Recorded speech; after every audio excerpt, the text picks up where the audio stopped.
Merci. Je suis le président Loulou Yoro, président du PRDD, le Parti de la Renaissance démocratique et du développement. Permettez-moi d'ajouter que j'ai été candidat recalé aux élections présidentielles d'octobre passé et je suis en ce moment candidat aux élections législatives à Djibéroua, dans la région de Gagnoa. Président, pouvez-vous nous dresser le bilan de l'année 2020? Bien, mais parlant du bilan, il faut tout de suite faire un tour de toute la Côte d'Ivoire. Le bilan est aigre. Depuis le début de l'année, bon d'ailleurs, le monde entier a subi ce que vous connaissez, la pandémie du coronavirus. Et au-delà donc de cette pandémie qui a aussi sévi en Côte d'Ivoire, on subit les désarrois de notre mauvaise gestion politique. Nous avons été victimes de notre manque de socialité, nous avons été victimes de notre égocentrisme, de notre gourmandisme politique et malheureusement, il y a eu des morts, des biens qui sont donc partis et que notre nation, bien sûr, aujourd'hui regrette d'avoir eu comme un sombre moment.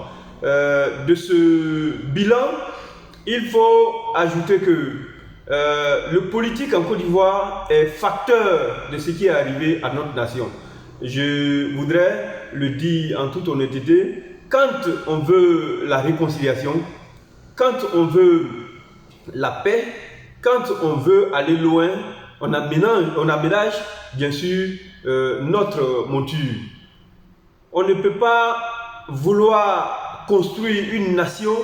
Je parle du pouvoir en place comme de l'opposition de toute la Côte d'Ivoire. On ne peut pas vouloir construire une nation, construire la paix, la cohésion pour une nation comme la Côte d'Ivoire qui est locomotive, qui est guide de plusieurs pays qui s'inspirent de notre nation. On ne peut pas vouloir donc aller loin, chercher la cohésion et en même temps faire, poser des actions qui sont controversées, qui vont à l'encontre de ce que nous voulons. Nous sommes bicéphales, nous sommes dichotomiques, nous sommes, dichotomiques vis-à-vis de notre propre volonté. La volonté d'aller loin nous manque. Parce que si nous voulions partir loin, on n'allait pas, on n'allait pas être facteur de ce qui s'est passé. Y compris l'opposition dont je fais part, y compris le pouvoir en place, nous tous, nous avons contribué d'une manière ou d'une autre donc au désordre, au désarroi qui s'est passé en Côte d'Ivoire. Et je pense que c'est le lieu de rappeler toute la société ivoirienne, que ce soit le citoyen, que ce soit le citoyen libre, que ce soit le politique, que ce soit l'homme au pouvoir comme l'homme à l'opposition. Nous avons devoir de sauver cette nation. Nous avons devoir d'amener loin au rang des compétitions internationales notre pays, parce qu'il le mérite. Nous avons tout pour réussir. Notre sous-sol est riche, notre mer, nos eaux sont riches, nos mentalités sont aussi favorables à aller loin. Mais si le dirigeant, le politique dirigeant a une volonté de ramener tout le monde à la compréhension de ce que je suis en train de dire, c'est-à-dire rivaliser les nations du monde, rivaliser les États-Unis, rivaliser la Chine, le Japon. Ben écoute, le Japon vit toutes les catastrophes du monde, mais pour le fait qu'ils savent ce qu'ils veulent, ben écoute, ils arrivent à contenir leurs difficultés. La Chine, ils sont les plus nombreux, ils auraient parlé de chômage, mais pour le fait donc qu'ils savent ce qu'ils veulent, ils sont les plus, ils ont même pris, le capitana du monde entier.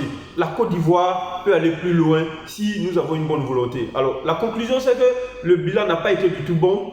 Il y a eu des morts du fait de la guerre, les microbes ça et là, des gens en armes, en machettes, en fusil qui tuaient et des gens qui brûlaient des villages. Et moi je n'en ai jamais vu et je ne souhaite même plus cela en Côte d'Ivoire. Et l'opposition qui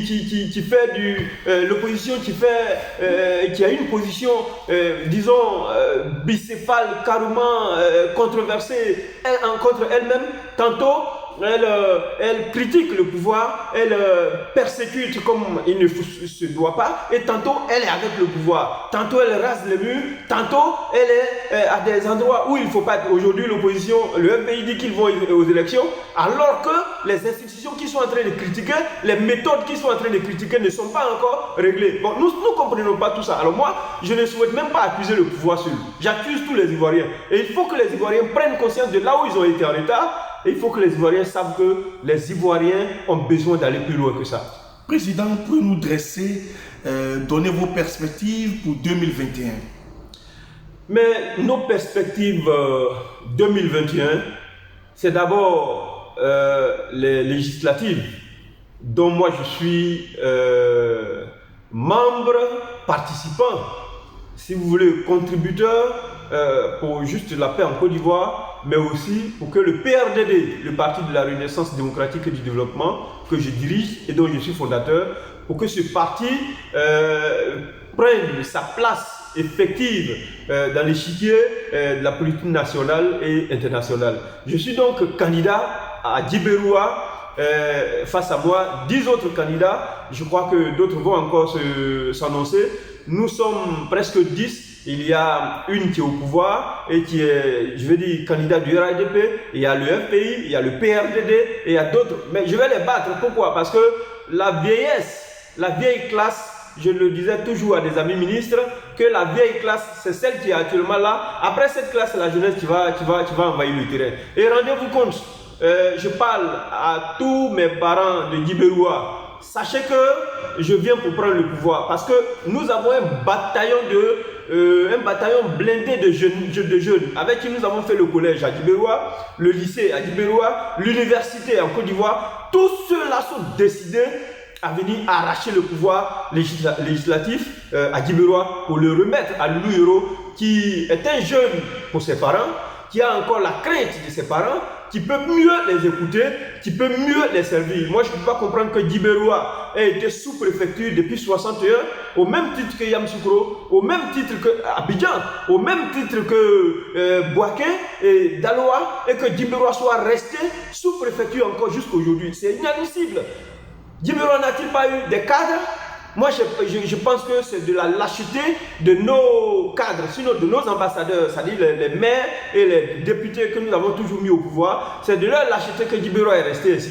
Mais même les parents disent qu'au-delà de la lâcheté, ils ont été méchants au point que Djiberoua soit resté ainsi. Nous venons ressusciter Djiberoua qui est l'espoir et donc l'orgueil de nos parents. Je vous en prie, nous ne voudrions pas de palabres. Dans ces élections, nous ne voulons pas de palabres. Je parle à la nation ivoirienne. Je parle au pouvoir en place. Je parle à l'opposition.